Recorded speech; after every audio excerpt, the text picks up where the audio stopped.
monde sans argent, un monde. Bienvenue sur la chaîne Un meilleur monde qui réunit des penseurs et des auteurs réfléchissant à l'organisation d'une société sans argent. Alors nous nous retrouvons aujourd'hui pour commenter l'actualité. Le 10 septembre 2025 a eu lieu la manifestation Bloquons tout, initiée par le collectif citoyen Les Essentiels. Ce mouvement se veut sans représentant ni tête pensante. Il a appelé à ne pas travailler ni consommer afin de créer un arrêt total du pays par des blocages et des grèves afin de montrer le mécontentement général et peser politiquement. Sur le site du mouvement, on lit quelques-unes des idées de programme suivantes.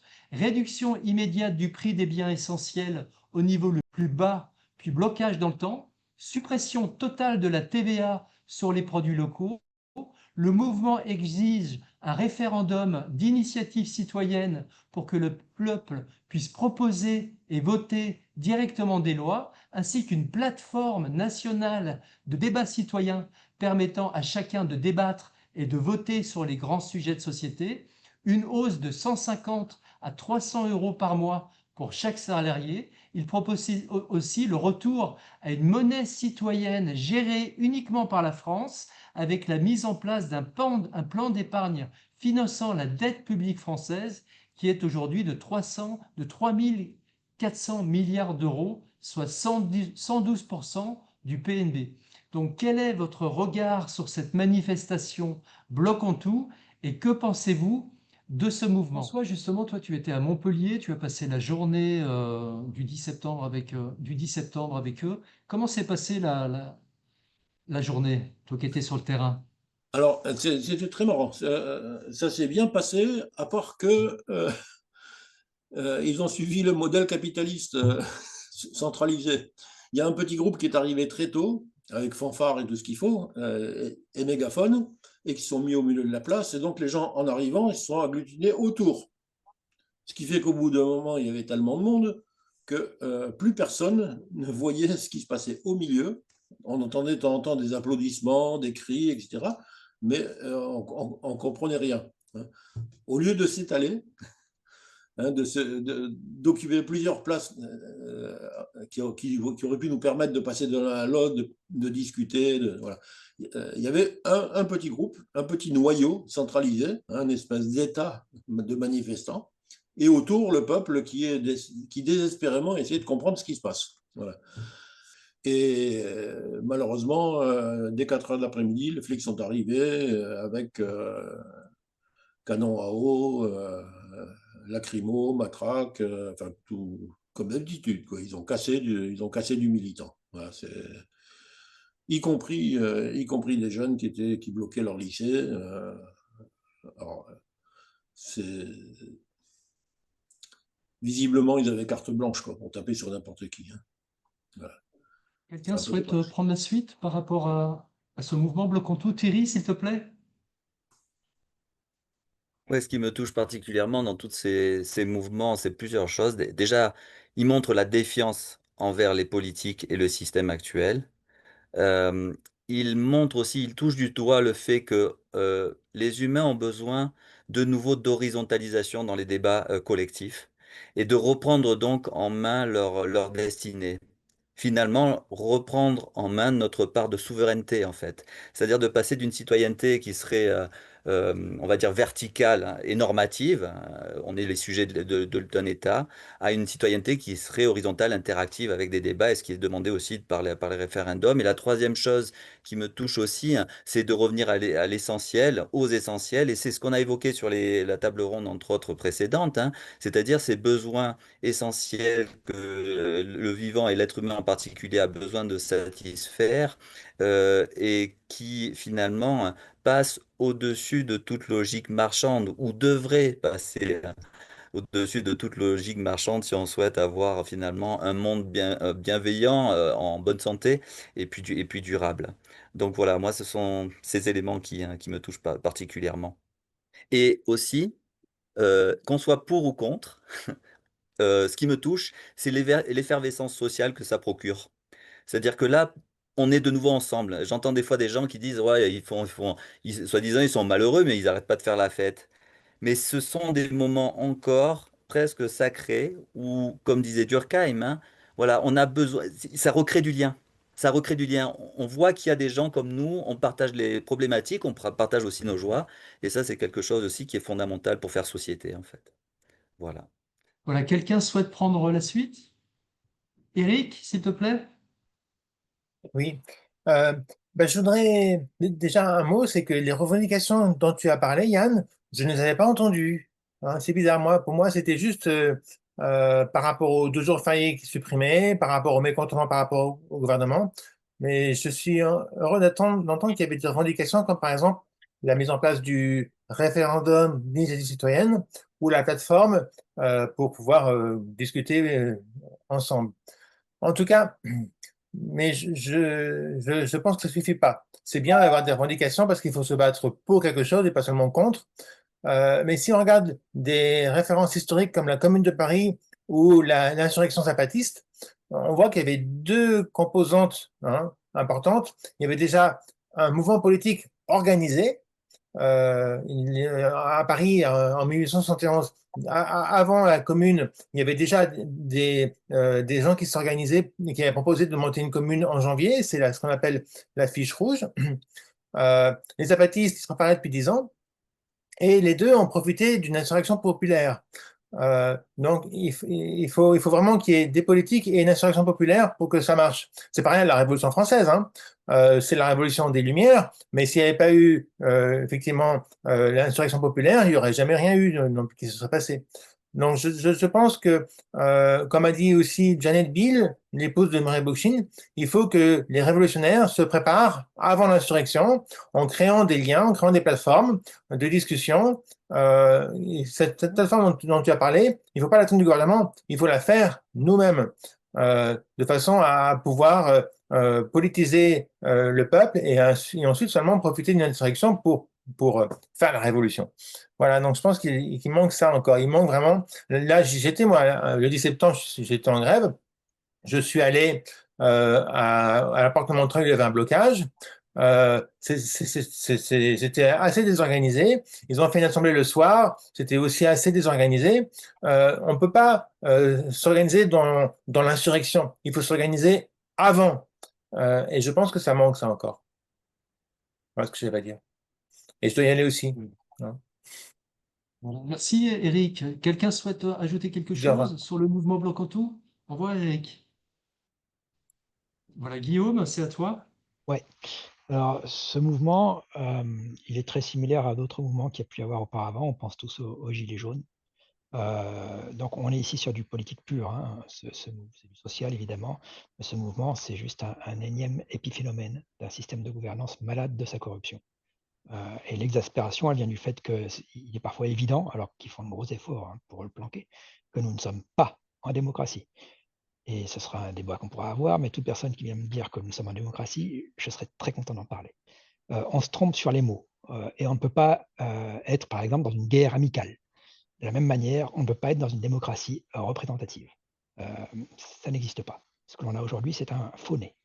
Et c'est une évidence, hein, ce n'est qu'une autre forme d'oligarchie. C'est un règne d'un petit groupe, plutocrate, c'est-à-dire qu'il est dirigé, manipulé par des riches et des puissants.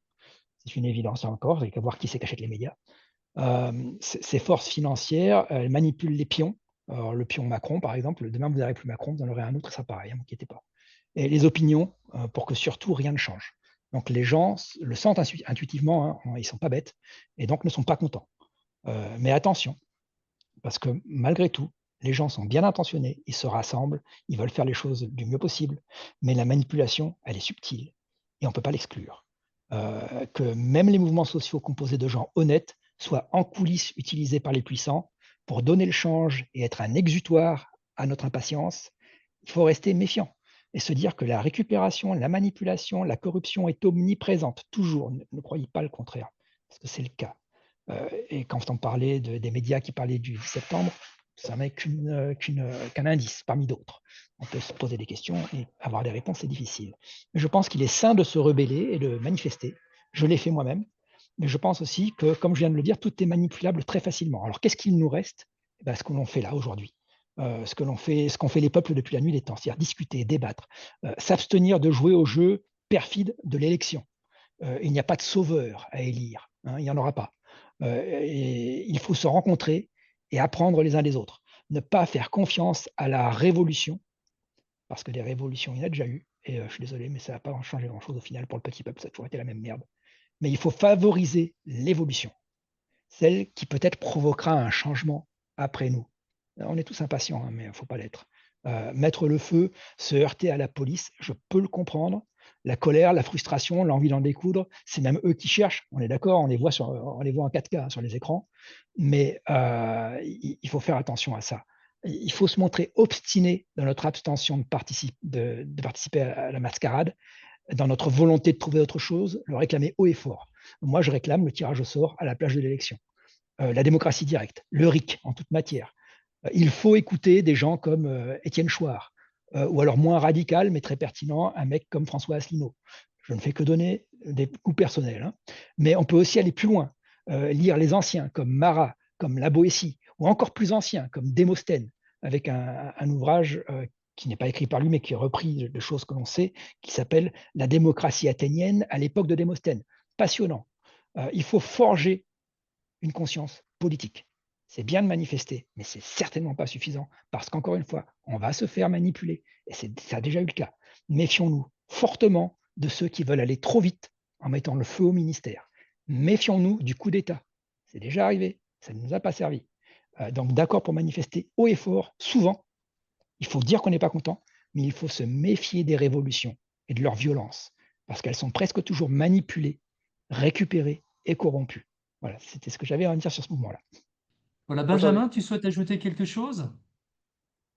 Oui, donc moi j'ai une vision assez critique de ce mouvement.